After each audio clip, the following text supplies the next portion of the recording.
Sir, Yes. sir, sir, if you come as an attendee, then you may not be able to share any of your No, I don't slides, want to. sir. I don't want to share. This is fine. Okay, you just This is the main one. That is just for me to see what is happening. okay, sir. Okay, sir. Okay, sir. Fine, fine. Yeah.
Believe you can, and you're halfway there.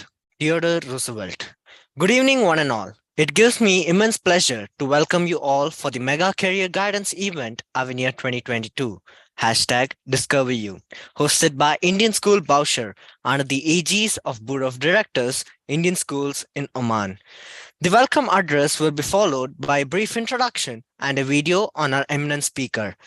Then we shall invite the esteemed speaker for his presentation. After the presentation, we shall request a guest speaker to answer a few questions raised by the attendees in the Q&A segment. The continuing session will be taken up by the university spokesperson. The detailing of the courses available and the process of admission will be explained in detail. We shall conclude this session with a vote of thanks. Make at least one definite move daily towards your goal. Bruce Lee. What a fantastic quote to begin the session. Good morning, distinguished guests, ladies and gentlemen, boys and girls. Welcome to Avenir 2022. Hashtag Discover You, a global career guidance program launched by Indian School Bowsher under the aegis of the Board of Directors of Indian Schools in Oman. On behalf of Indian School Bowsher, I, Arsha Fatim of Class 8, And I, Praneeth of Class 11, take the proud privilege of expressing a profound gratitude to His Majesty Sultan Haitham bin Tariq Al Said for the altruistic and noble benevolence showered on the Indian diaspora in the Sultanate of Oman. May the Almighty shower His choicest blessing on His Majesty, and may this nation experience peace and everlasting prosperity. we are happy to welcome all the students, parents, and teachers for being a part of the Avenir 2022. Hashtag Discover You. Thank you one and all for your benign presence here this evening. It is with sheer joy and great pride that I take the task of introducing our speaker today. Mr. Arnab Mallik is a statistic graduate from the Presidency College and Management, postgraduate from IIM Ahmedabad.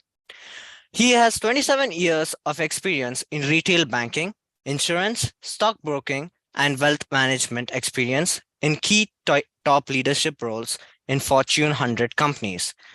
Mr. Arnab has been a part of the government policy framework of Indian industry and commerce at both state and central level policy framing.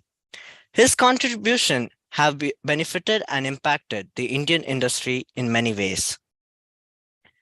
We would like to request the audience to kindly post your queries in the chat box.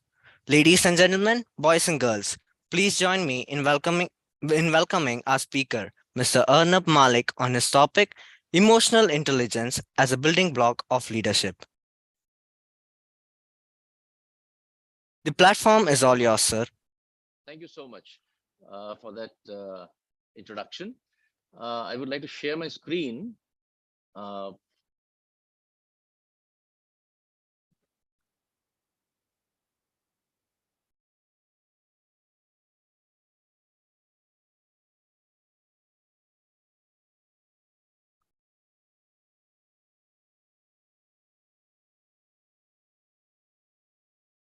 If you can kindly enable the screen sharing. Yes, sir. We'll do it in a short while, sir. Yeah.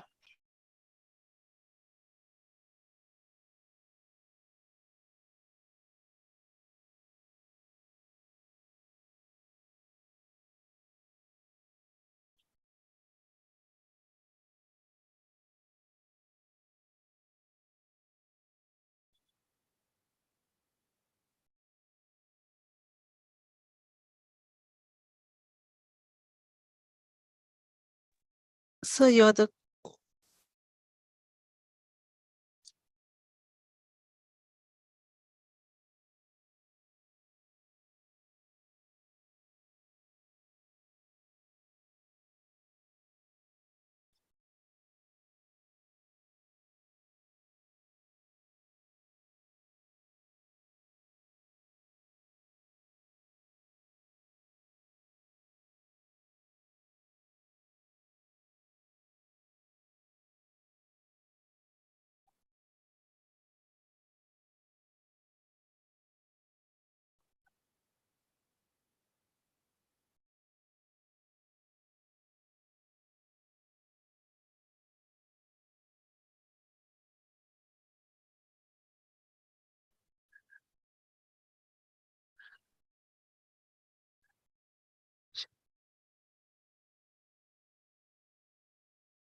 It is not allowing me to share, so you'll have to enable it. it's not allowing sir to share.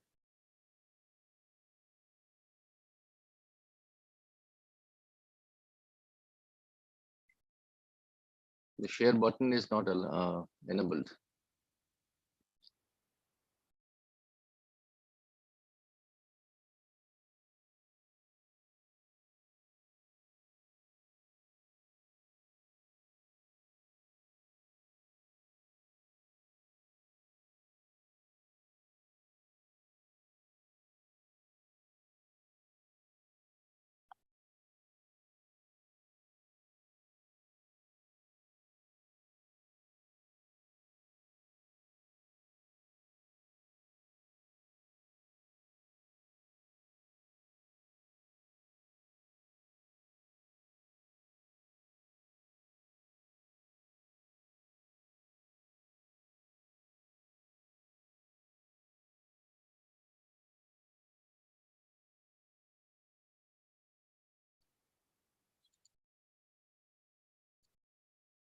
No, it's still not enabled.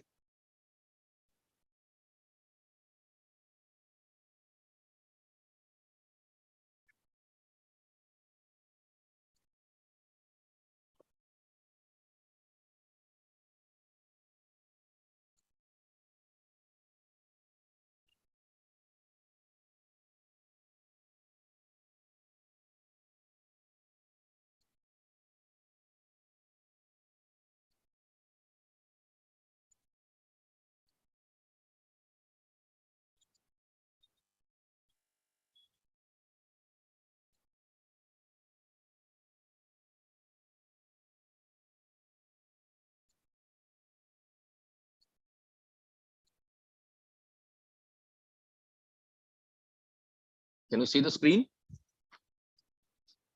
Yes, sir. Okay. Okay, so sorry for the inconvenience. So dear friends, welcome to the session on emotional intelligence as a building block to great leadership.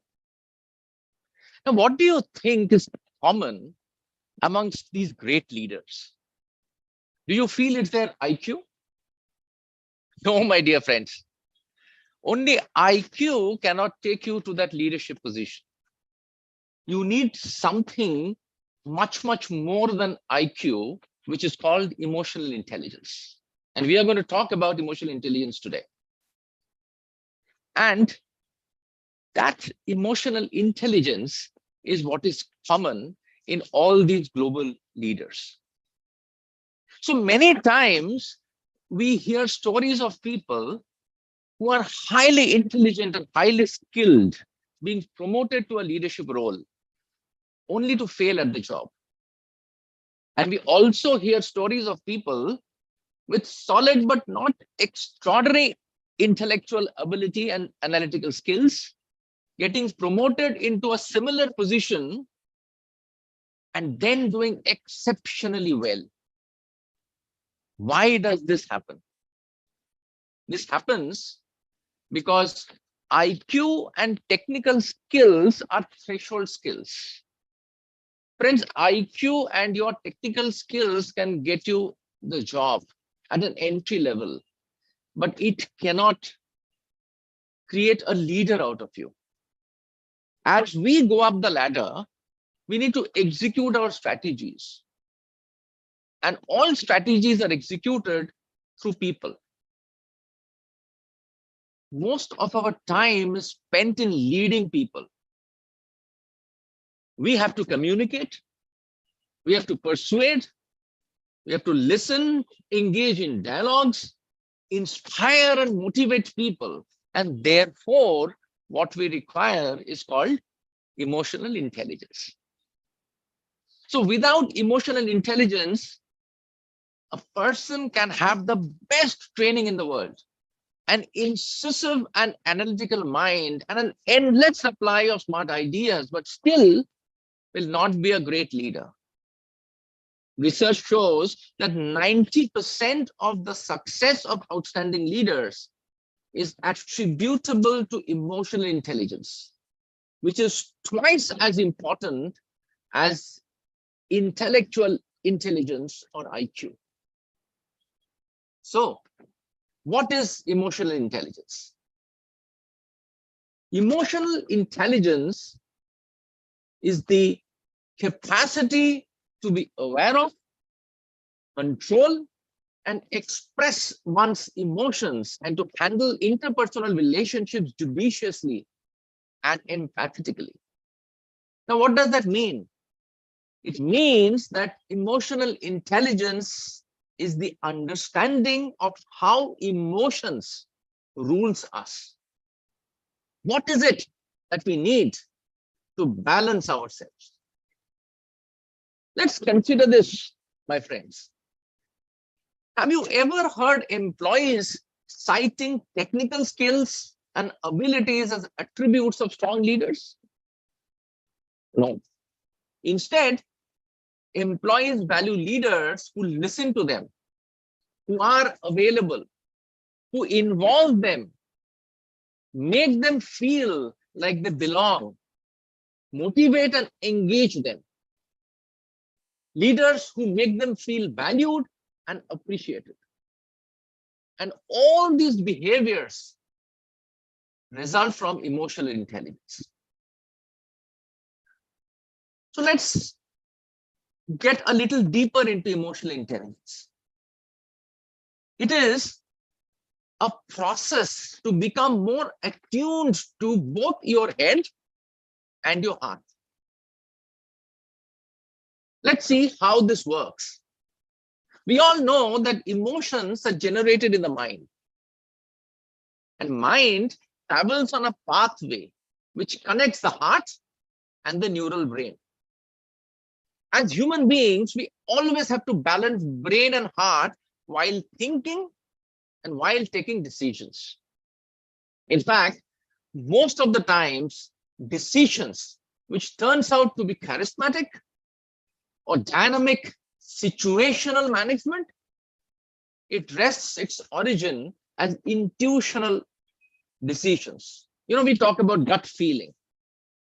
And my dear friends, intuitions are confidently triggered by heart and logically processed by brain. That is the head plus heart that we are talking about. Therefore, head and heart coaching and collaboration enhances the emotional quotient inside every human being.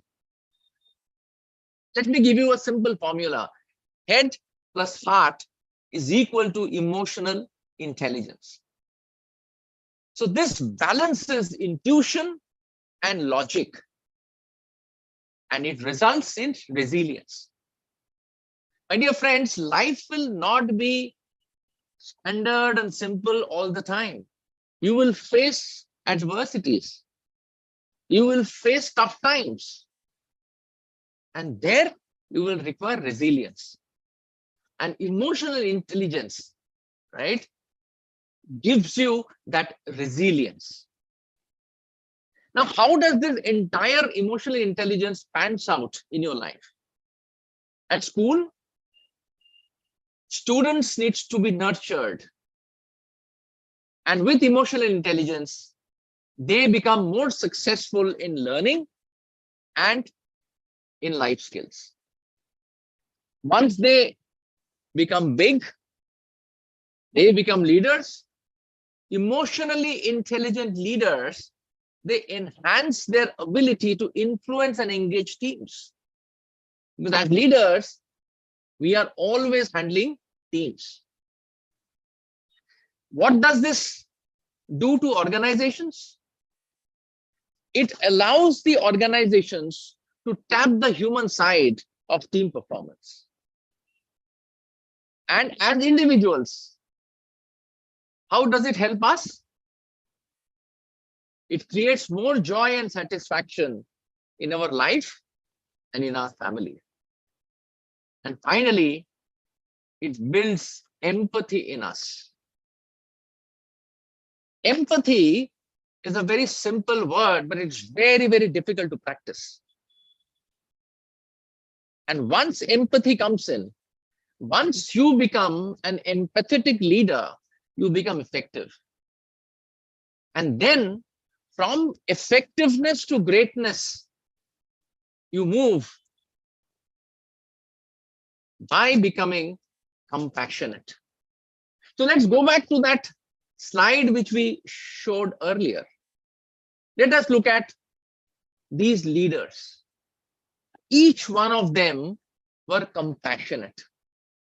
Netaji Subhash Chandra Bose was compassionate towards his countrymen, and therefore he left a comfortable life and dedicated his entire life towards making the Indians free.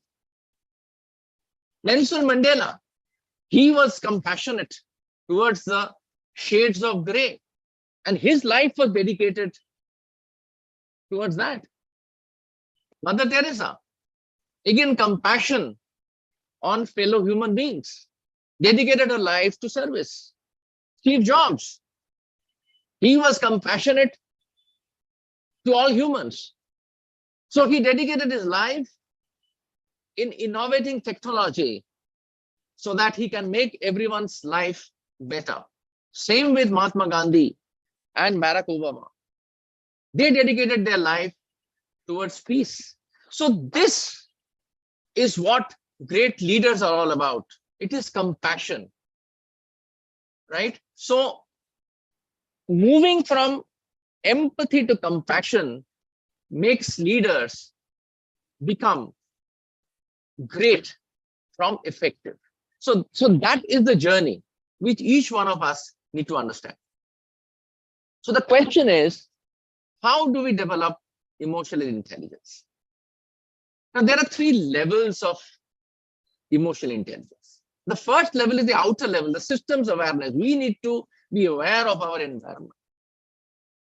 Once we do that, then we first need to improve our self-awareness. We need to know ourselves, right? And once we know ourselves, then we need to self-regulate ourselves. So just being self-aware is not enough.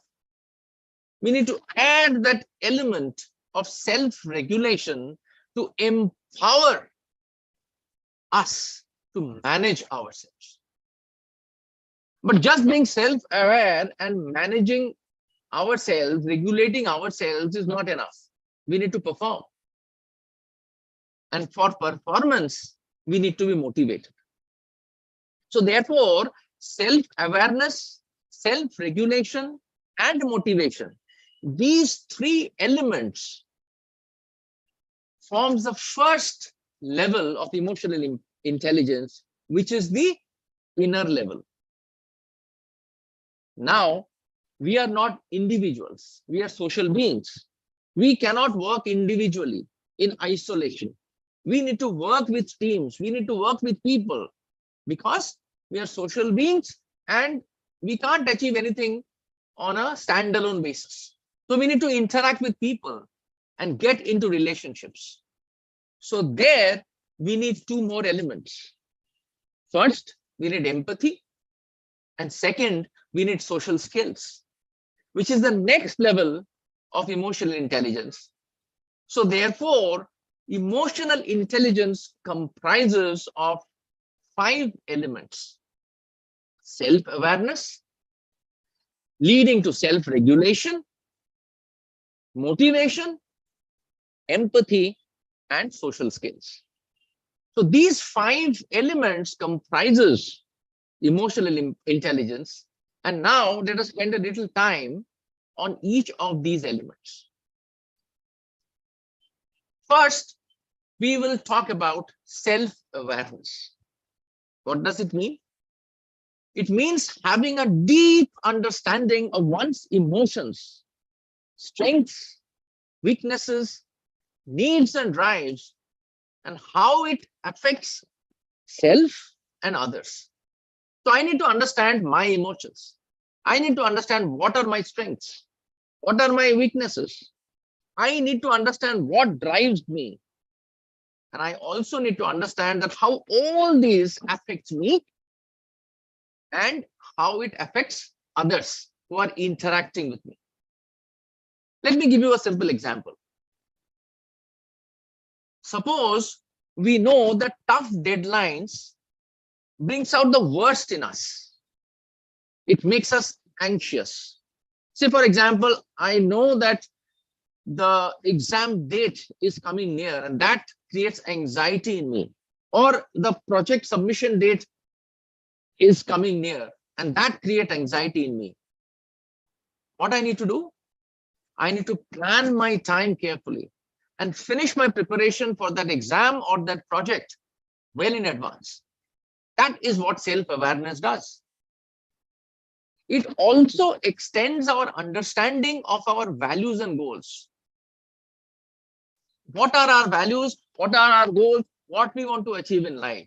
So if we are self-aware, we know where we are headed and why are we headed there. For example, if we know what excites us, right?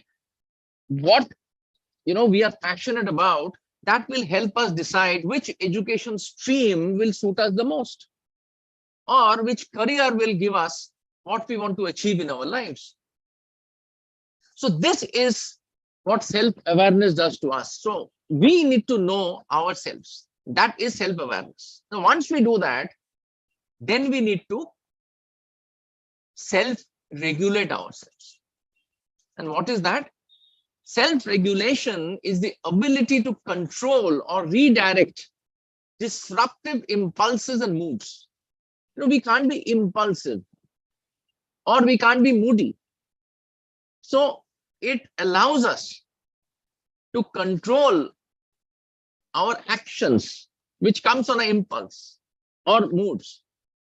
It is a propensity to suspend judgment, to think before acting. Many a times you will see people act without even thinking, and that leads to detrimental results. It's like an inner conversation going on, which frees us from being prisoners of our feelings. We can't be dictated by our moods. Today my mood is not good, so the way I speak to people, puts them off. So that cannot happen. Let me give you an example. Imagine the captain of a sports team who has just witnessed his team losing a match horribly. His entire team has played horribly and they lost the match.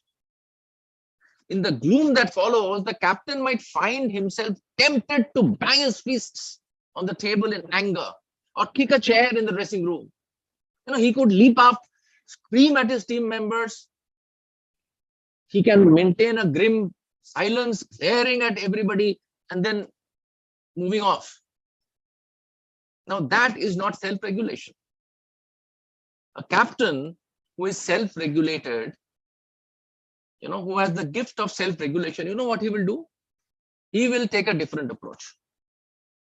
He will pick his words carefully, acknowledging his team's poor performance without rushing to any hasty judgment. He would then step back to consider the reasons for failure. Why this happened? Why this debacle happened? Are they personal? Are they because of lack of effort of the team members? What are the mitigating factors? What can he do so that this doesn't get repeated? He will think, what was his role in this debacle? Was he responsible? And after considering all these questions, he will call the team together. He will then offer his feelings about it. And then he will lay the consequences of this debacle. He will not hide anything from his team. He will tell them that because of this debacle, this is what is going to happen in future. He will present his analysis of the entire situation. And at the same time, he will also offer a well-considered solution. This is what self-regulation is. And this kind of an approach will create an environment of trust, transparency, and fairness. And once you have trust, transparency, fairness, psychological safety with your team members, you know what will happen? You will create an environment of long-term sustainable collaboration, which will make the team perform much, much better. So this is what self-regulation does, which is the second element. Now, let us go to the third element, which is motivation. Now, what is motivation? It's a passion to work for reasons that go beyond money or status. It is a propensity to pursue goals with energy and persistence. So motivation is basically, a lot of people say that motivation is like a switch. It's an on-off switch. Either you can be motivated or demotivated. But friends, motivation is not a switch, it's a flow. And motivation is composed of various layers. It starts with the core. Then is the surface. Then is the support. So basically motivation is a journey from the core to the support. And we can only see the surface. Let me give you an example to so that you can understand this. When we talk about the enablers, which is the support, what are they? That is your school, the fabulous teachers you have, the fantastic infrastructure your school provides, your peers, your alumni, your parents, your relatives who supports you. So that's the entire enablers who enables you to reach your goals. They magnify the core you have and increase the momentum you build. So this is very, very important, the enablers. Then comes the surface, which is the acknowledgement. It is like any type of external rewards and recognitions that motivates you, such as say prizes or compliments and praise, emotional support, feedback, or constructive criticism or affiliation of others who share similar goals like you, or that holiday which your parents have promised if you do well. Now, this is acknowledgement. But finally, the true force behind your motivation is your innermost core. It's your purpose. What drives you? What you want to become in life? That is where the motivation comes in. Let me give you another example. Look at these musicians. They are world famous musicians. Pandit Ravi Shankar, Pandit Hari Prasad Chaurasia, Pandit Shiv Kumar Sharma. Can you imagine that level of motivation that is required to play one instrument for over 40 years? Ravi Shankar played only the sitar. Pandit Hari Prasad Chaurasia spent his entire life playing Basuri. Same thing with Shiv Kumar Sharma. I hear people tell me that I'm bored doing the same thing. I want to change. And I think of these personalities. They also could have said, I am bored. I don't want to play the flute anymore. Let me play, say, a keyboard. Or I am bored playing the sitar. Let me play something else. Let me play the guitar. They were motivated to spend their entire lifetime playing one instrument and getting deeper and deeper into the depths of classical music. Let me show you a video clip of Pandit Ravi Shankar playing for the last time to an audience while he was on life support. He was on oxygen. Let me play this clip. Is the sound enabled?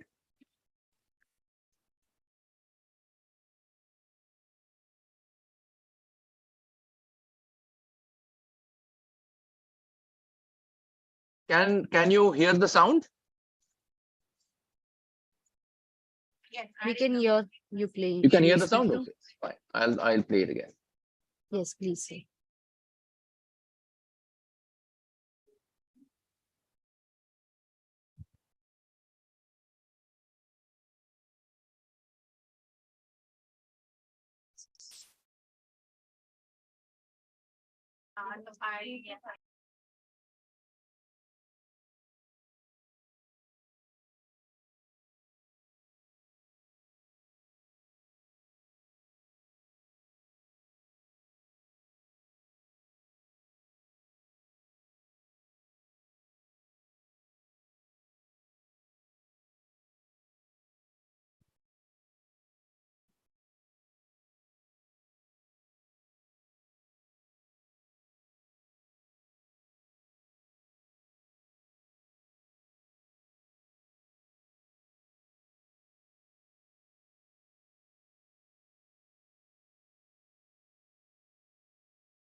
Sir, we can't hear the sound. The audio is not coming. The audio was not audible, is it? No, neither the audio nor the video is audible. The presentation slide is only there, sir. Okay, so there is a technical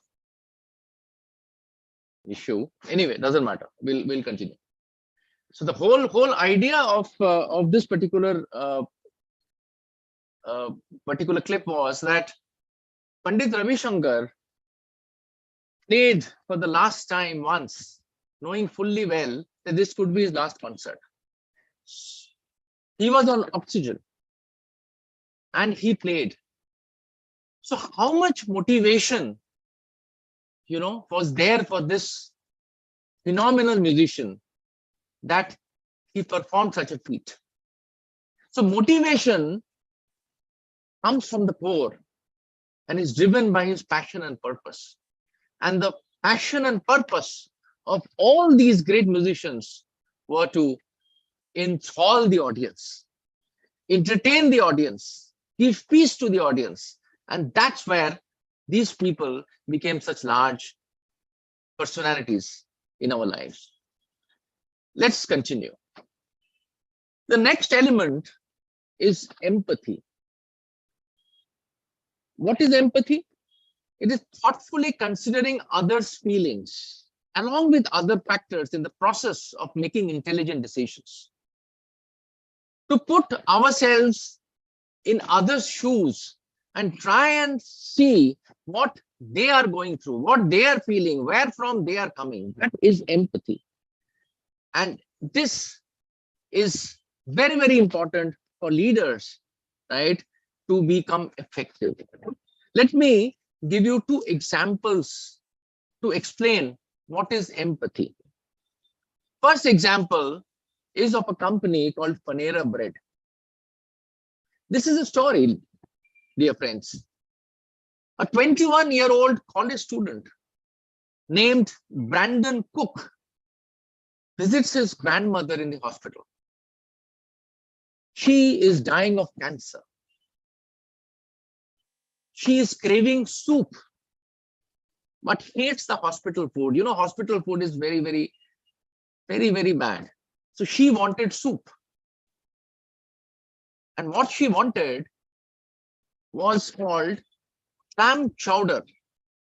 And it was available with a company called Panera Breads in the US. Brandon loves his grandmother and knows that she doesn't have much time to live. Watching her die every day is very, very difficult for Brandon. He wanted to make her happy. And he knew that if he can get this soup for her grandmother, she will become happy. And if she becomes happy, Brandon himself will become happy.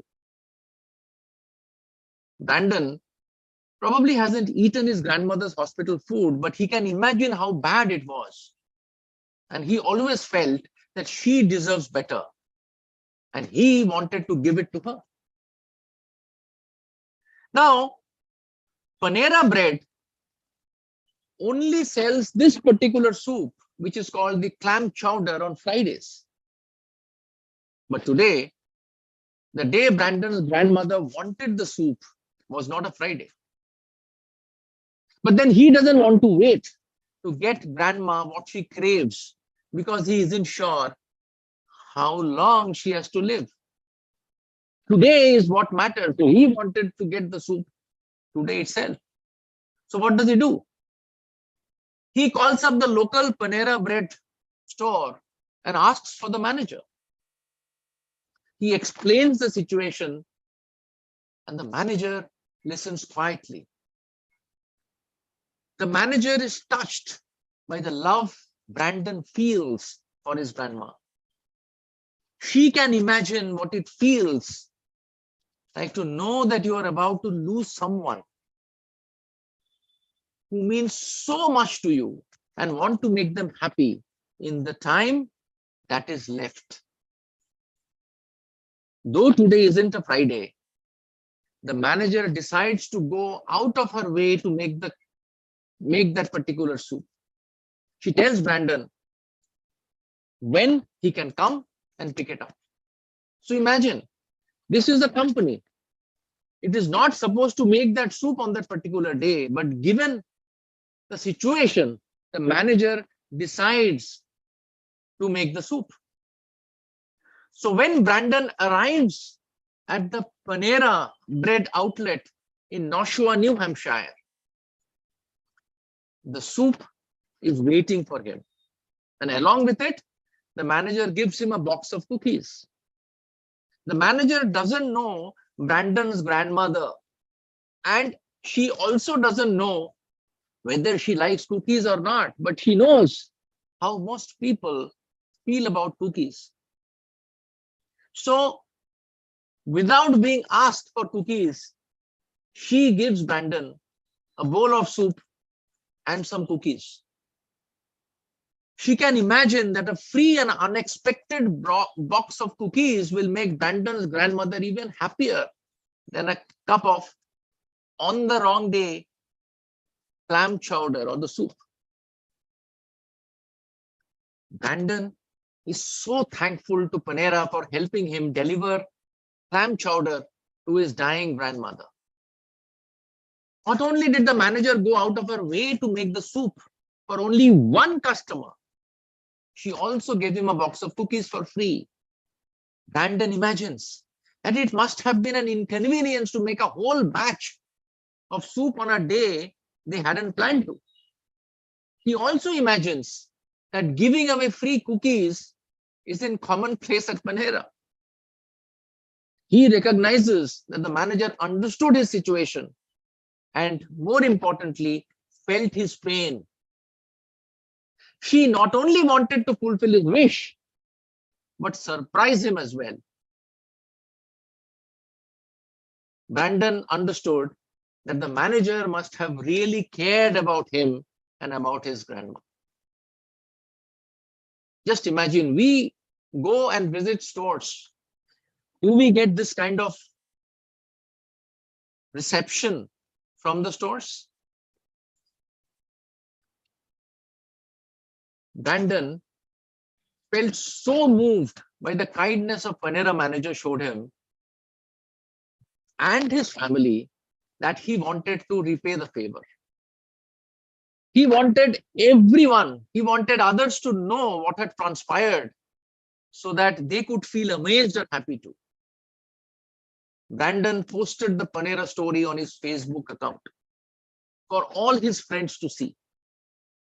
It was the best way he knew how to tell the story of such empathetic treatment of a company to as many of his friends as possible. And you know what? That was the last day of Brandon's grandma.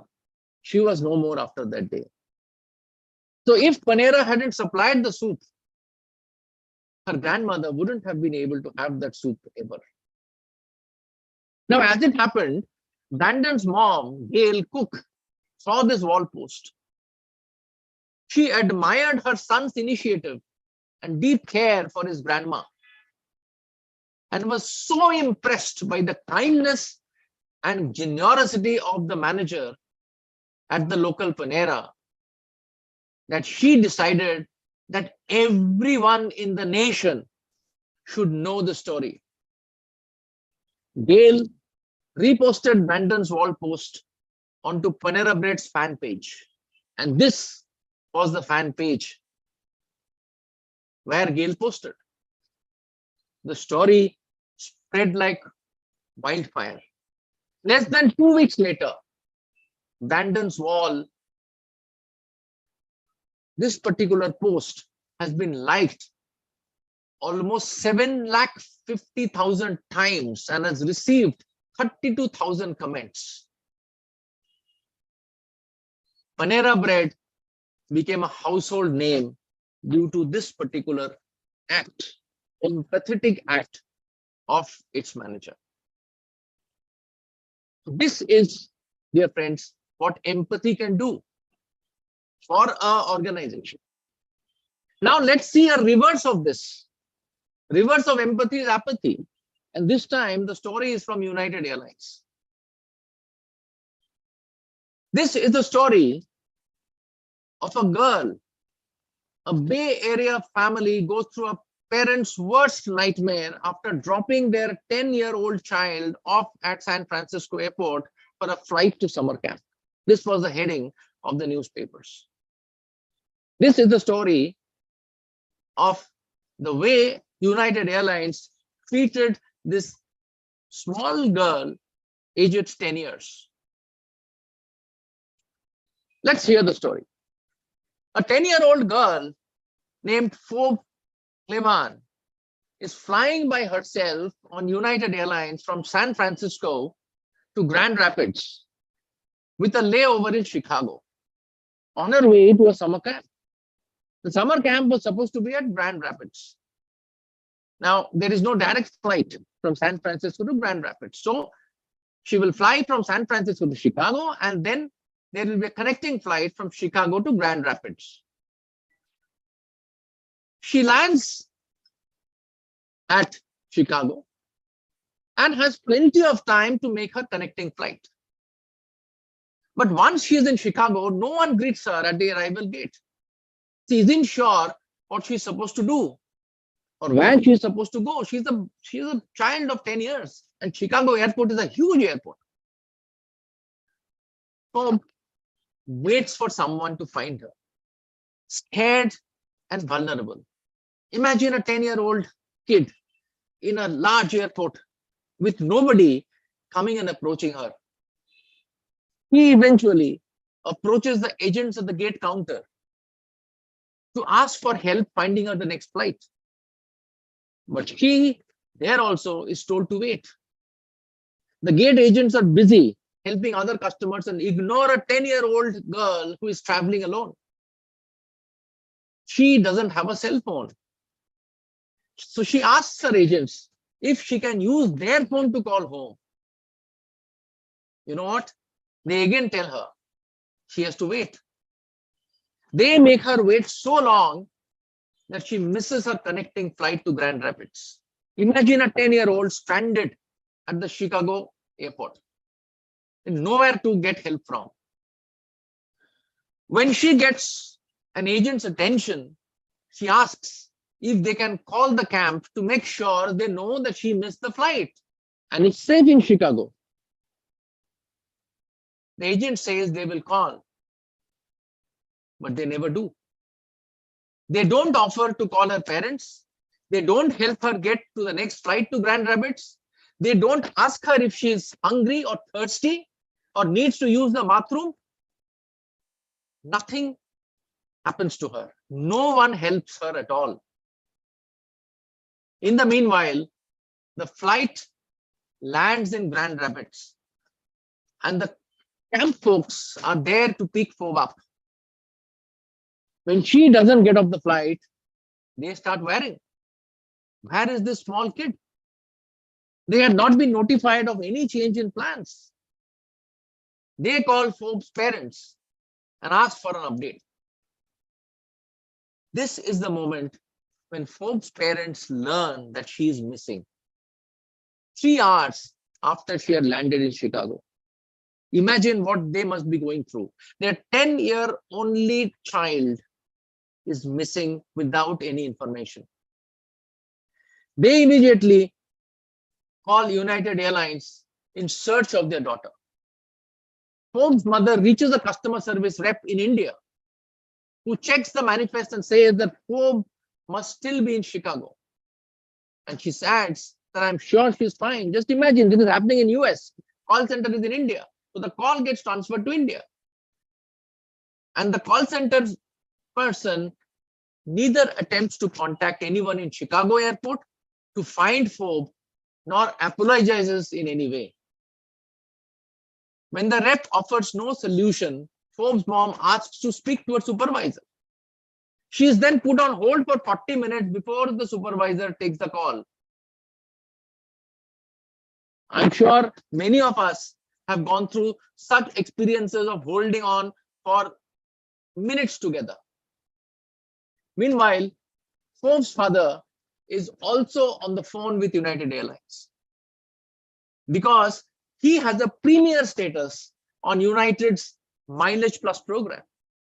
So he's connected to a United employee in the Chicago airport. So differential treatment for customers. Just because he had a premier status, he was connected to an employee of United Airlines in Chicago. The United Airlines employee says she has no idea what is happening and again puts him on hold. She does not say whether his daughter is safe or express any concern about the nerve-rattling situation. When she gets back online, she informs Forbes' father that the outsourced unaccompanied minor service that United Airlines pays for apparently forgot to show up to transfer Forbes to her next flight. She doesn't know why, and she still hasn't sent anyone to find Forbes in the airport.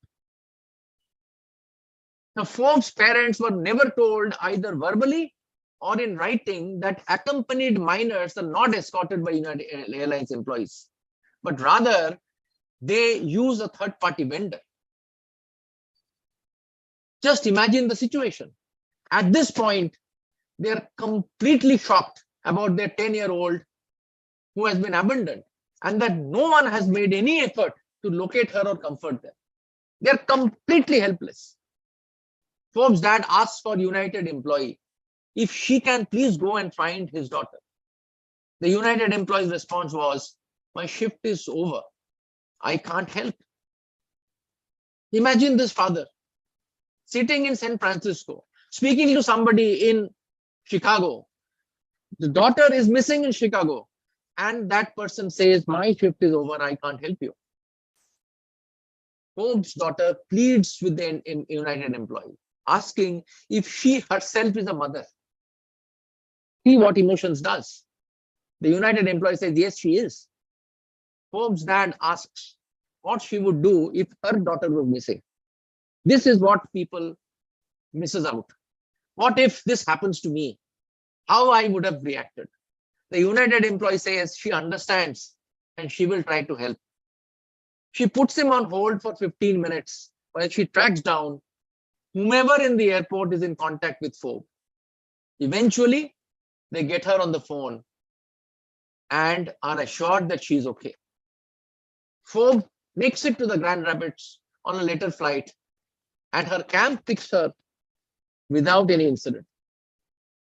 Forbes is shaken and disturbed, and far away from home, she was alone.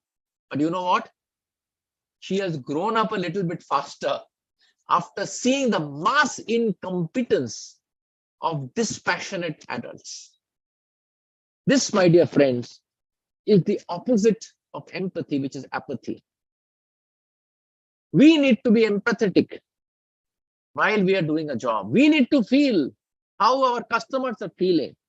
Then only we can be useful to them.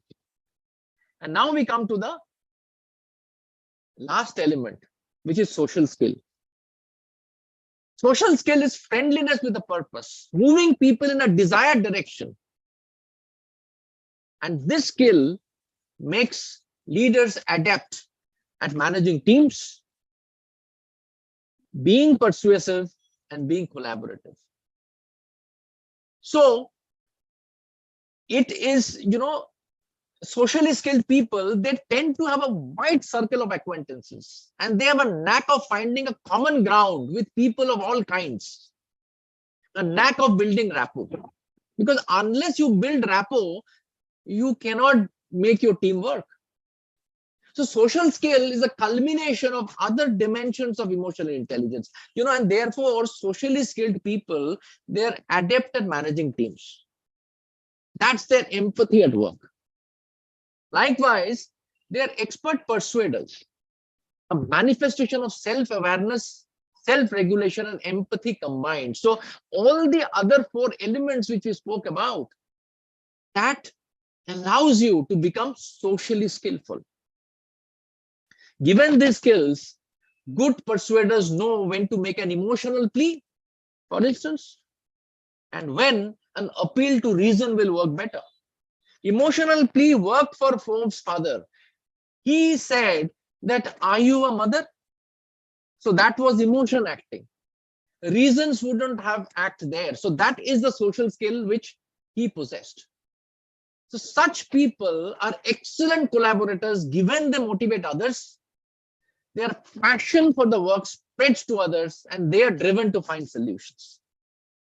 Now I had a couple of videos, but since the system is not working, so I will not show you the videos. We will continue from here. So now, friends, you have understood what emotional intelligence is all about. Now, what you need to do to become emotionally intelligent? The first step is that you need to assess your emotional intelligence level. So there are assessments available where you can, assess yourself. It's like a psychometric assessment. You spend 30 minutes and you answer some questions and a report comes out. Now, why you need to do that? Because emotional intelligence, as I told you, it helps you, to communicate better. It will help you to reduce your anxiety. And if you're not anxious, you will be able to perform better. It will diffuse conflicts. It will improve your relationships with others. And you will be able to effectively overcome life's challenges. Sir, So yes.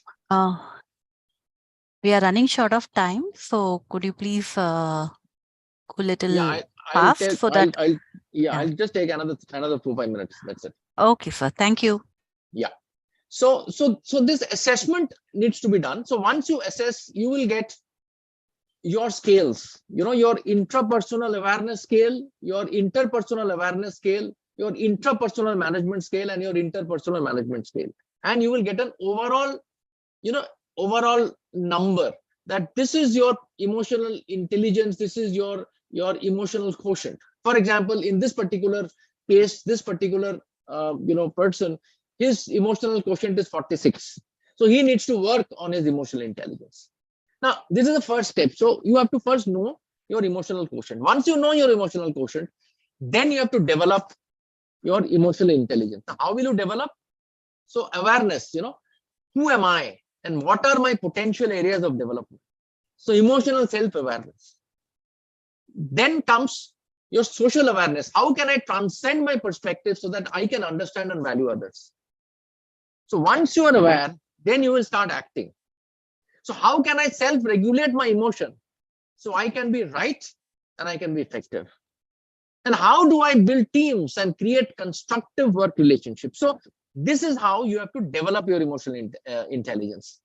And always remember these 9 points. You need to become emotionally literate. Label your feelings rather than labeling people or situations.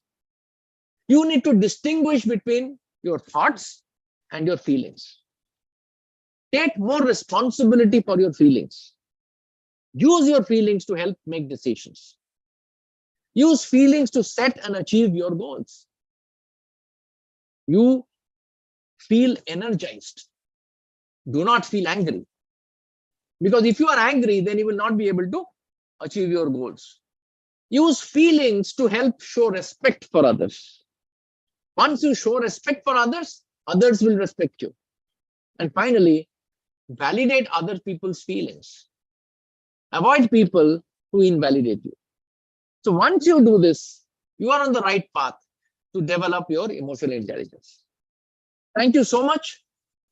And thank you, Avnir 2022 team, for giving Learning Soil Edu an opportunity to present emotional intelligence to all the students. Thank you so much. That was an extraordinary and inspiring session by you, sir. Your creative and informative session enlightened us and kept each one of us engaged. Now we would like to request our speaker, Mr. Arnab Mallik, to kindly answer a few queries put forth by the audience. For this, may I now invite the moderator of the session, Ms. Anita Solomon, to pose some questions from the audience to you. Over to you, ma'am.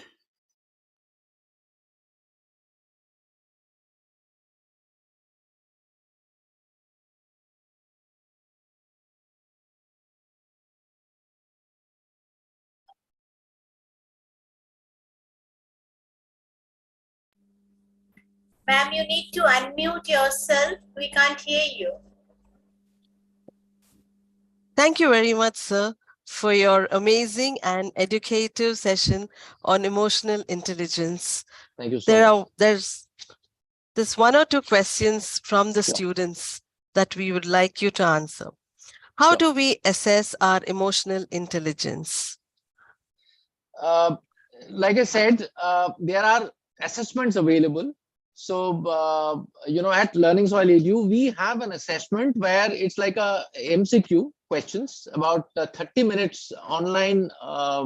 These questions are given and you need to, answer those questions, basis which we generate a report and we send to the student. So that will give a very clear understanding of the emotional quotient of the student in all the 4 parameters. So the next question, what are the most important attributes of successful leaders today? Like I said, IQ is a threshold capability, but then you need to be emotionally intelligent, because what you are doing as a leader, you are managing teams, you are managing adversity. So that, all the skill sets which are required to manage a team, be empathetic, all those things comes out of emotional intelligence. So that is what is required, to become a great leader. Thank you very much, sir, for your valuable answers. Thank you so much. Thank you, sir, for all your support and guidance given to the large audience by attending to their concerns so patiently during the course of the discussion.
Is there any further questions that comes onto the queue we need to answer? We are open here with the forum, please.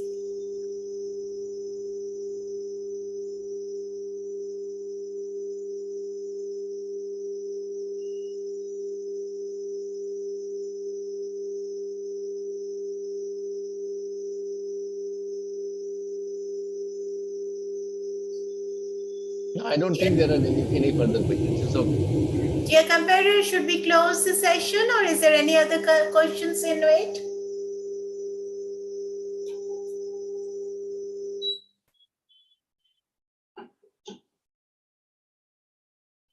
I think we don't have much question, Mr. Mallik. We can sign off. okay, thank you.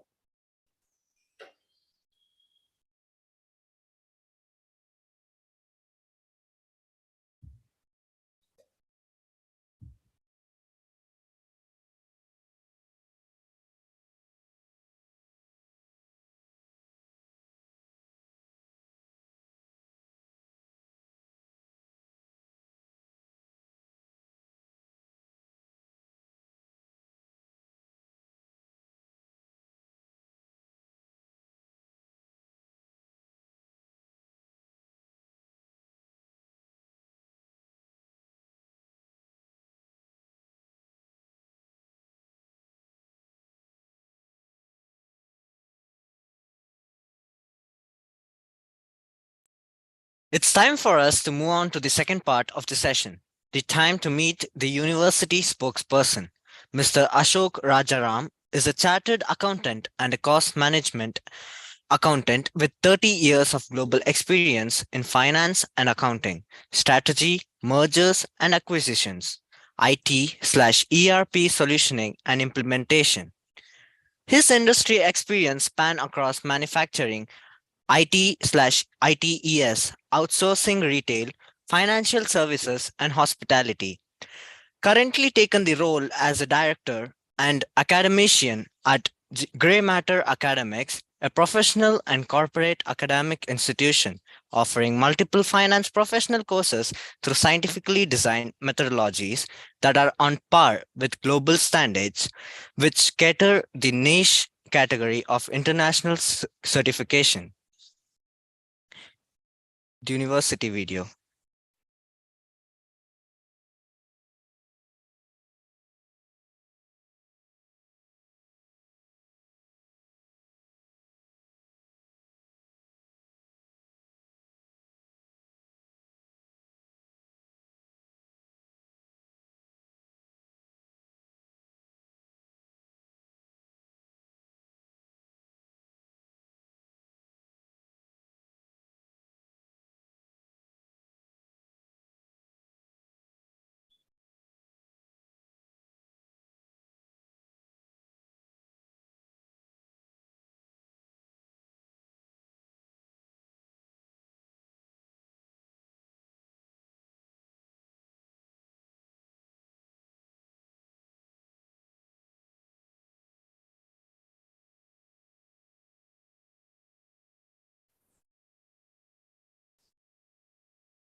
Over to you, sir.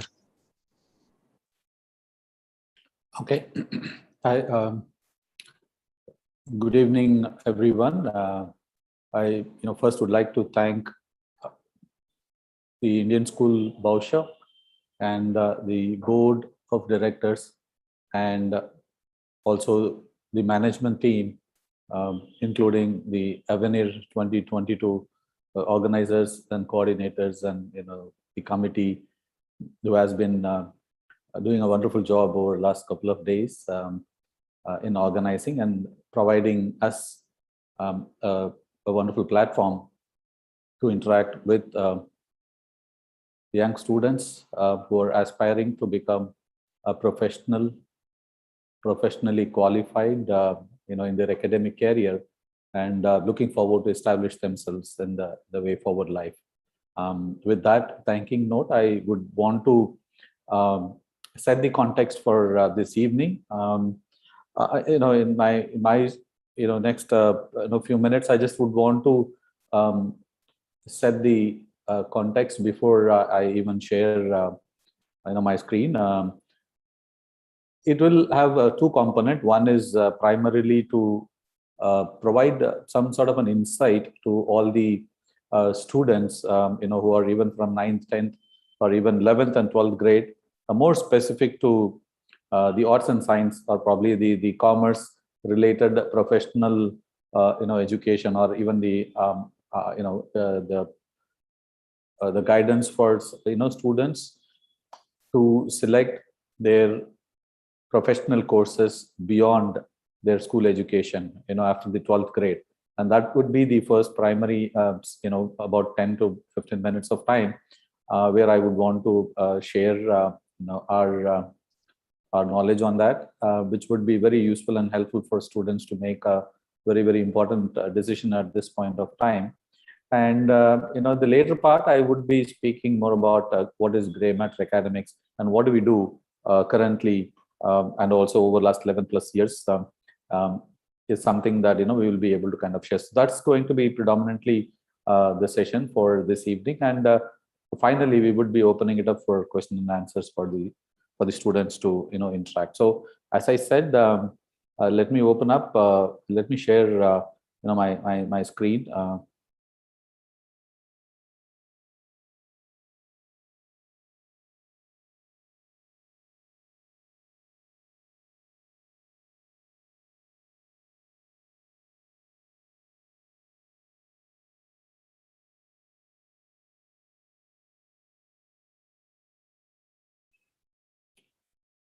Hope you're all able to, see the screen, and you're able to hear me as well. So as I said, the first part would be more of an information that we'll be sharing it for all the commerce students who are wanting to pursue professional courses. Even if anybody who is currently in their 9th and 10th grade, it would be an insightful information for them to choose what next, into the 11th and 12th grade, and what kind of career that they can pursue as well. So it will be, useful for such students too. There are various options at this point of time for all the commerce students. I can tell you that the opportunities for commerce students are at their highest level, unlike ever before, where you have plenty of options for you to think, evaluate, and pursue it. But the one that I'm going to kind of list it down here, are not the exhaustive list or not the complete list. These are only recommendatory from our perspective, based on the popularity of such courses and usefulness, and also the kind of recognition that they get, from within the society, and also way forward how well they would be able to establish themselves in a corporate or even in a professional life, and achieve both financial and also end up in taking up their career more successfully in the rest of their lifetime. So we are going to speak about only such courses, which are at comparable with other professional education. So what I meant other professional courses is, other than commerce, people take up their science related studies during 11th and 12th grade, who generally pursue either an engineering or in medicine. Okay, so I would want to compare the courses that are available for finance, commerce students in comparable mode with either engineering or a medicine. So that means I'm taking a duration of a 4 to 5 year term of such courses which are available and which are globally recognized, by various institutions and across all the corporates and the professional fraternity. So only I'm going to bring up such kind of courses, and I'm also not going to speak about the graduation courses, those 2-3 years of graduation that normally one would be able to take it up by default beyond the 12th grade, like your Bachelor of Commerce or BSc or Bachelor of Arts or BBA. I'm not going to speak, those kind of courses, which are plenty and multiple and many, from various institutes and academy. So I'm going to speak more of, invoking thoughts in your mind of discovering yourself at this point of time on how to become a professional. Because my wish and dream is every student, whoever is pursuing a commerce at this point of time, must end up their academic career as a professional, with as many certifications as possible, across the globe. And that's my wish and dream. And hence this information that I would want to kind of share at this point of time. So to begin with, I'm just, listing down some of the most sought after or the popular courses from India, which is the Indian Chartered Accountancy, and CMA is actually the Cost and Management Accounting, and ACS is the Company Secretaryship, courses. And these are courses which you can, do it after your graduation. But all these courses can, also be done right after your 12th grade, where you can expedite becoming a professional at least by an year. So it is always recommended that you should look into such courses. I will briefly touch upon what is, these courses encompassing all about, right? So Chartered Accountancy is primarily covering, the financial accounting, auditing, taxation, and the law.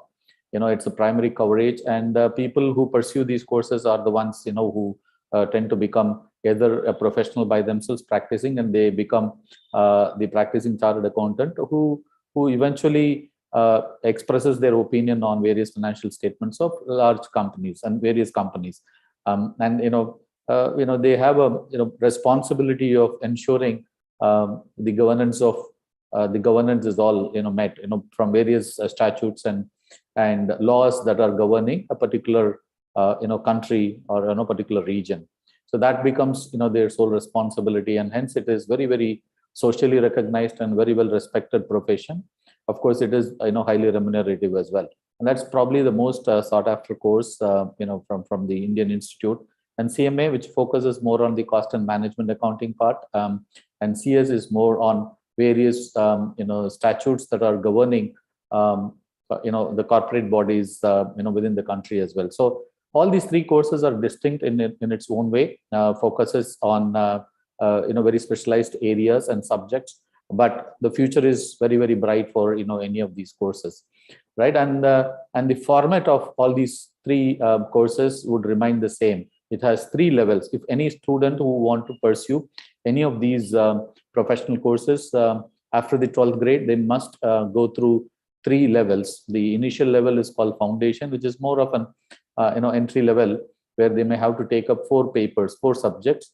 Once they clear that, then they become eligible for the next level, which is called intermediate level, where you may have to write 8 subjects, 8 papers, which comprises of 2 groups, 4 papers in each. So once you complete that, then you are expected to go through an internship for about 3 years time under a qualified or a certified accountant to get an on the job hands-on experience of how this profession would be once you become qualified. So after completion of that internship, then you are eligible to take up the final set of 8 papers, which again is part of 2 groups where you would be able to appear and clear those examinations. So once you finish those final examinations, then you become a certified chartered accountant. And similar is the format for all the other courses as well. So overall, you would have to take up nearly 20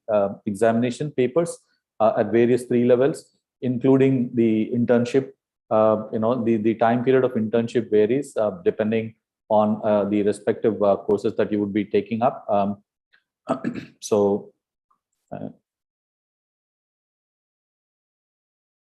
I'm just sharing. I saw the slides kind of dropped off.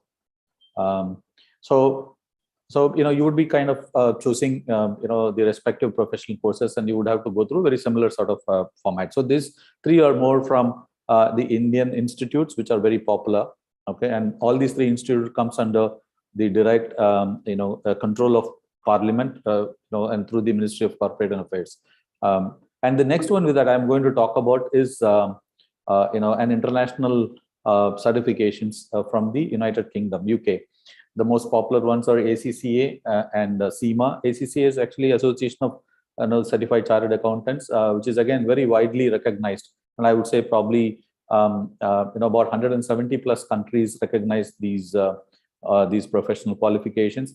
And ACCA comprises of three I would say probably 3 stages.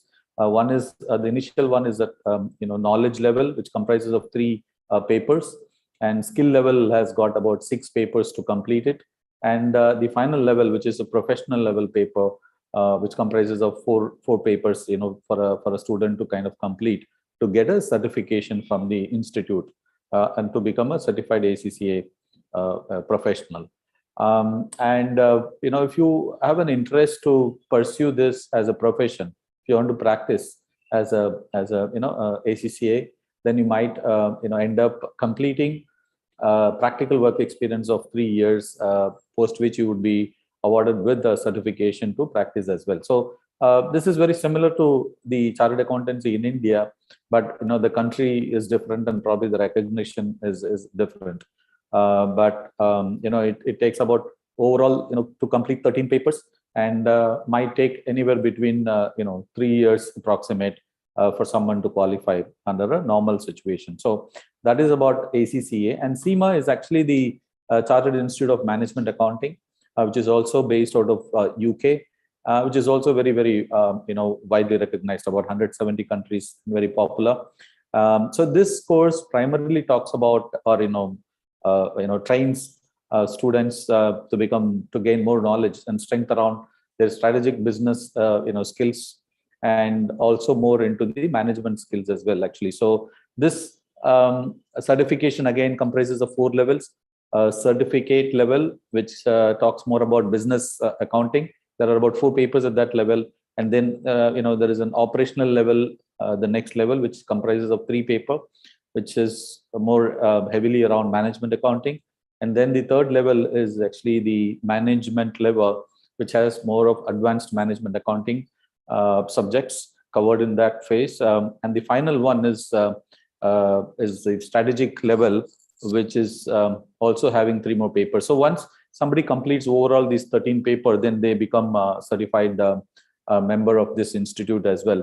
And these 2 are, very distinct, again, focus as the one which we saw earlier. And these 2 are from UK. And the next one I picked up is all from the US, United States. And these are the courses which are more popular. CMA, which is the cost and management accounting course, which is relatively a simpler course, I would say. It's a professional certification that comes from IMA, Institute of Management Accountants. It comprises of only 2 papers, I would say, 2 part exams, which focuses more on financial management and management accounting. And these are generally, an MCQ based, and you would end up probably taking up these examinations twice in a year, and depending on wherever you are and the way you wanted to kind of do. As compared to CMA, CPA is probably the most widely recognized across the globe, and it is something at par with ACCA or Indian CA. I would say that CPA is recognized that way in the US and also outside the US. It's all more globally recognized certifications. That's also from an American Institute of Certified Public Accounting. That's what is CPA is all about, and which is one of the oldest professional body, I would say, which is in existence for more than 100 plus years, and they have closely about 400,000 members currently. And this comprises of 4 papers, and it normally takes about 2-year duration if someone is able to kind of pursue this. Out of 4 papers, 3 papers I would say are all around MCQ based, and 1 paper has about a descriptive mode. But this primarily focuses on the accounting knowledge, which is more revolving around the US, and also the taxation part. But the eligibility for this course is something that you need to be very careful of. This courses would need about 16 years of continuous education. So you would be able to do it maybe after your graduation, or just after graduation 1 year later, you'd be able to take up these courses where you can complete it once you finish your first year of master's. Similarly, the CFA is also an US-based professional qualifications, chartered financial analyst. But this certification is very, very, very much focused on people who are wanting to pursue their career in the banking and financial services segment. These are courses very clearly aimed at global financial management and the investment, and also financial reporting and analysis, and those sort of areas, probably the portfolio management and investment banking type of. So these courses, CFA has similar to CPA, has also 3 levels, and it has the level 1 comprises of nearly about 10 topics, I would say, and level 2 is also similar to 10 topics. And these are the courses that generally take about anywhere between close to 2 years, I would say. But for eligibility for this CFA is also requires 4 years of education after your 12th grade. So that means probably in the first year of your master's is when you would be able to kind of start working on these courses. So these are from the US, and I'm going to speak about actuarial science, which is again very unique sort of a course. Not many people are even aware of what is actuarial science is all about. And this is again a course, a professional certification offered by Institute of Actuarial Sciences, which is out of India. But why I kept it separately is because this is, the focus is on very, very different things. So let me first briefly say about what is actuarial science, right? So it is a mathematical and statistical approach one would be taking to evaluate a risk and also analyze the financial consequences of the risk. So that is what predominantly these professionals would end up in doing. But this certification is of a great demand, and this is one of the highly paid professional people, which are in great demand across the globe as well. So and equally it is very challenging to complete.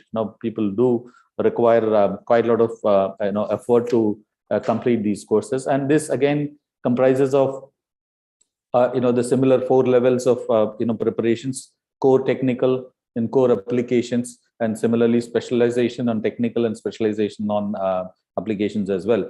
So it comprises of again 16 papers to complete it, the overall course. But again, this is also based out of India, but one of very, very prominent course that someone can be looked at. And the eligibility criteria is again right after 12th grade. If you have done commerce, these are the courses that you can definitely look at it.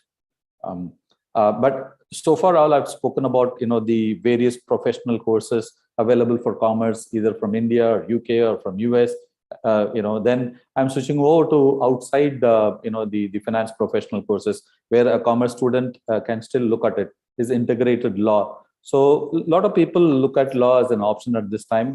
If you are interested, you can look at it, by taking up integrated law courses, which are available these days, both in the international level as well as in India as well. Okay, and you might end up having to write LSAT, which is the entrance examination for the overseas universities, which is law school admission test.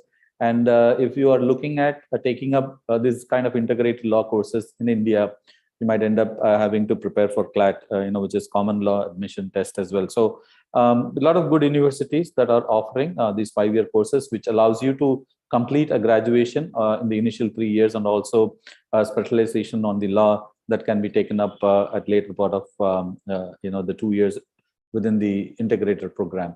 And I'm just coming back to the most popular course that someone would look at after graduation. So like once you finish the 12th grade, then mostly people do take up any graduations. It could be a BCom or BBA or even a BA, and then followed by which more often students have gone in and opted for MBA, which is like Master of Business Administration, by taking up various admission tests. The CAT is one of the most popular admission tests that the students do write to get into some premier institutes, universities in India. And likewise, there are various universities that do have their own entrance test as well. The Xavier Institute has a different one, and Narsi Monji has their own test as well, and ICFAIS is its own entrance test. So depending on your interest in kind of universities that you are looking at, you might end up having to take up such entrance tests as well. So, but mostly these entrance examinations are going to assess you on your capabilities, on your verbal communication, analytical and reasoning ability. Okay, so but it's very highly and competitive examinations to write, and generally the ratio is 1:53. So you can imagine how competitive it is to get into the premier institute of these education. So within this MBA program, you would end up picking up different specializations. I'm just listing down the very popular specializations of finance, human resources, and marketing. There are many more which are available at this point of time. As the year passes by, these courses designs and new specializations are also getting evolved, and which is more interesting and relevant from the current market perspective as well. So this is the conventional or the traditional way someone would kind of end up taking up Master of Business Administrations after graduation. But in recent times, over last 11 years, there is another integrated program in management, which is also becoming popular, gaining more and more attention from many students.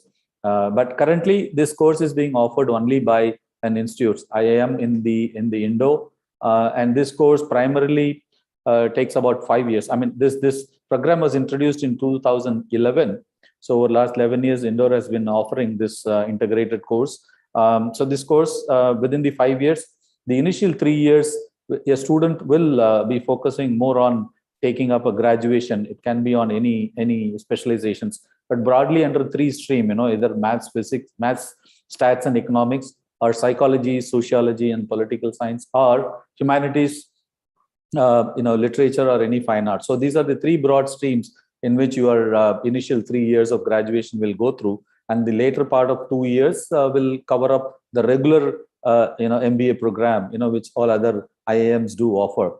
This is also becoming more popular in recent times, and this is again very, very highly competitive. I remember for 120 seats this year, there are about 10,000 plus students who have appeared for. So that's the level of competition that would exist in this kind of recognized courses that you may want to do. And the entrance exam for this particular program, the integrated program in management, IPM, is called as IPMAT. It's IPM, the admission test, which again comprises of MCQ, tests your quantitative ability and verbal ability, like any other business management entrance examination. So these are very, very interesting programs that you can look at it right after your 12th grade. And of course, economics, if anyone is interested in pursuing, you could look at joining a graduation in economics and taking up masters as well in the international universities. There are plenty of universities that offer in the international segment, and there are good universities that offers economics in India as well, actually. So but these are very, very specific courses. Unless the student is very keen on pursuing himself into these specialized fields, you can definitely consider economics as an option that can be looked at. And this is very rare, but I just would want to still bring it up into the table for the students to look at it. There are many students who might want to complete their graduations and are keen to serve the society or the government through various civil services examinations that they can take up. I'm again going to position the topmost positions that one should aspire for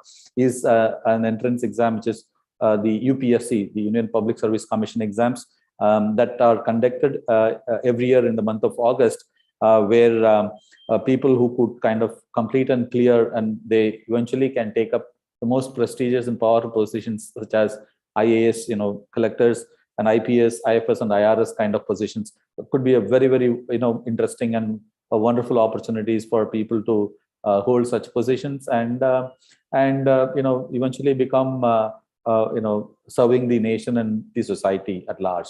But these are something that students must look at it and consider and evaluate. If you're passionate about taking up such kind of courses, yes, you should look at how you can establish within the 5 years to become one such as a professional. And I'm just not picking up various other courses, but journalism and communication, I thought are the two prominent things that have gained more momentum and interest towards youngsters in these ages. So hence I just picked it up, where students can look at pursuing any graduation, could be BCom, BA or BSc, any types, and could get into any of these journalism, just media again, which is more high in demand at this point of time, and anything around the media and communication. And all these courses is something doable after your 12th grade. Okay, so I mean, these are some of the courses that I thought I should probably list down for students to ponder over, and then deep within you, you must actually pick up something which you are very passionate about, and then start pursuing and working towards it very, very hard. And only then you can become a successful professional by qualification, and also will be able to establish yourself as a great professional in your work or practicing environment. So with this, I just would want to not only stop here in terms of just sharing with you the various courses, but also wanted to tell you what would happen beyond these courses and where all you will be kind of looking at. But I'm just going to mention only from a finance professional context perspective. So you would be you'll be able to get into various industries such as, banking, financial services, insurance, which is the largest sector at this point of time, which employs maximum number of finance professionals and which are very highly remunerative as well. Manufacturing, retail, which these are all very traditional and conventional industries that have always been. Technology, media, telecommunication, these are something that have evolved, after 1980s, 90s. So last 30-40 years, these industries have evolved and grown very significantly, and I'm sure future there's a lot more going to revolve around these. Of course, life sciences, healthcare, pharma have always been there in various forms and formats, and it's more prevalent and more important considering the last 2 years of trauma that everyone went through. So these are going to gain more and more importance from an industry perspective. And whichever industry that you think of, there is always going to be plenty of opportunities for finance professionals to manage any corporate. Of course, government and public services, as we said, some of these courses can take you in there if you're really passionate about, serving nation and working for the society. Oil, gas, natural, real estate, construction, logistics, e-commerce are all, these industries have always been there, except e-commerce, which again gained popularity of recent times. Leisure, hospitality, travel, tourism is something people could look at in pursuing their opportunities. Business process outsourcing. The reason I have just highlighted, though it comes under a service sector, but this is an industry that has just gained quite a lot of momentum. Particularly countries like India and China have always stood out, both from the world service providers, on various aspects. So, this could be an industry by itself where you could look at establishing yourself and growing up your career as well, and where there are plenty of opportunities for the finance professionals, and which is growing year after year. And these are industries that I have just classified for your references. And what will you do once you get into any one of these industry? What kind of role that you will be playing in a company, right? And so the roles and functions, as I said, any finance professional, the predominant function that they would get into is obviously the finance and accounting. And there are other departments or functions that you could look at. It is audit and assurance, taxation, consulting.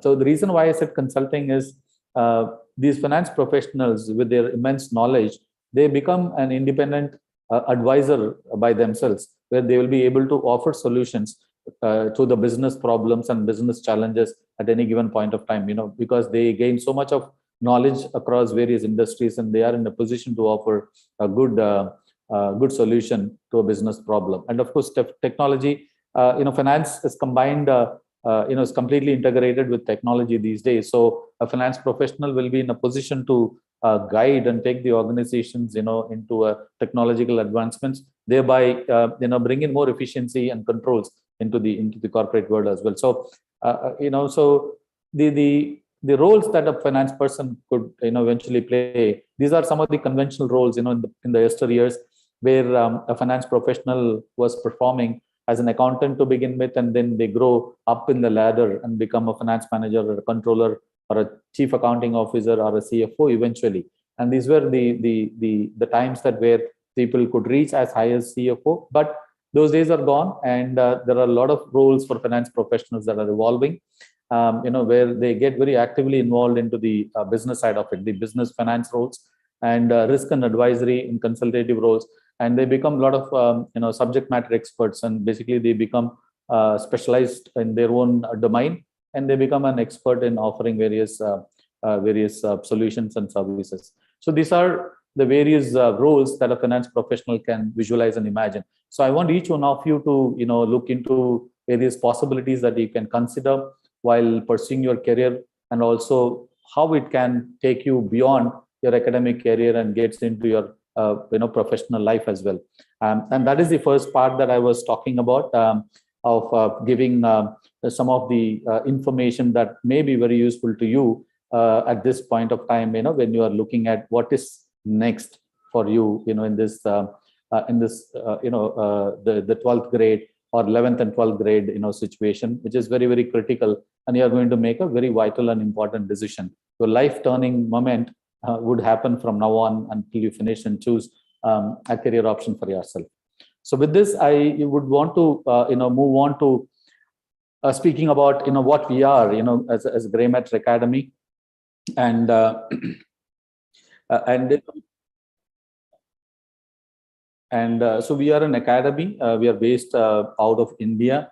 And when I said India, it's in the southern part of India, in Chennai, which is the extreme southern part of India. And of course, Chennai is obviously has quite a lot of history, has a lot of heritage and cultural values. But of recent times, there is a great infrastructure and development, and the industries and booms have happened, which is very obvious, from various aspects and growth.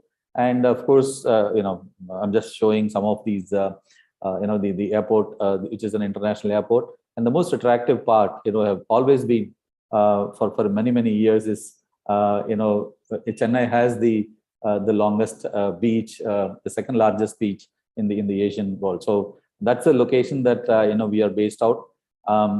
And I just want to share, a video which could possibly explain more about gray matter academics, and then we will follow it up with a couple of more insightful. Gray matter academics was started in 2011 by about 4 chartered accountants who had the intention to provide a realistic coaching for students who are interested in pursuing a career in chartered accountancy. We ensure that they are not only guided, they are counseled, they are coached, they are prepared, all sort of activities are being carried out to see to it that the student not only attends the classes, but also prepares for the exam properly. We offer various finance professional courses, and through various integrated programs where we have a 5-year and 3-year programs, besides offering certain optional professional examinations from various institutes such as CAA, CPA, and CISA.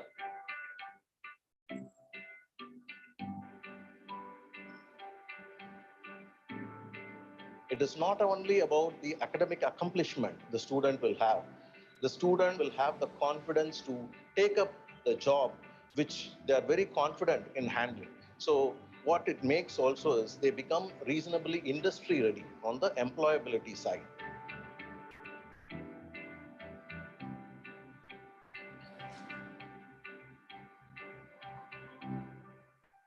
We have always stuck to a principle that the student to the tutor ratio should be in the range of 1:50.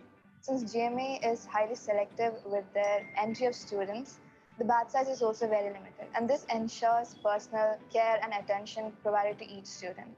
This is the academy where they take care of every student. There is an individual attention is paid for the student as well as for the entire curricular activity which is being done here. They're taking the responsibility of the student.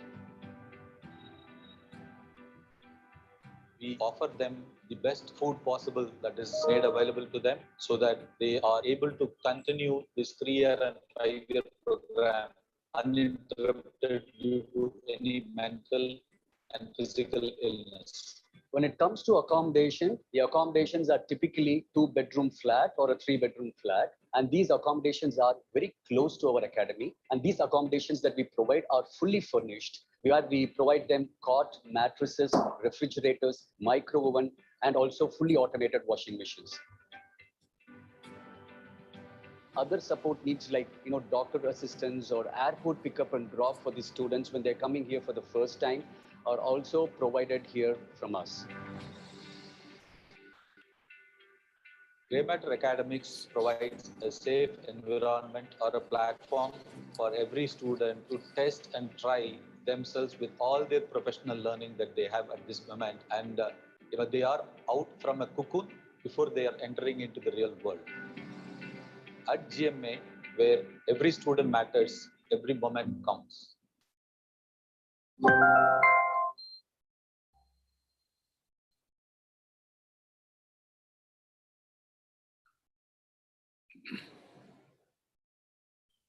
So, thank you. I'm just going back to the presentations. Probably I'll just most of the thing that was covered in the video, I'll just quickly run through the remaining part. So who has to look at gray matter is primarily for students and parents probably who want their wards or who wanted to pursue Indian Chartered Accountancy or ACCA while doing their graduation are the ones that who can look at it. And of course we have a very limited batch size that we take, hence we are able to give a personalized and a parental attention to all the students.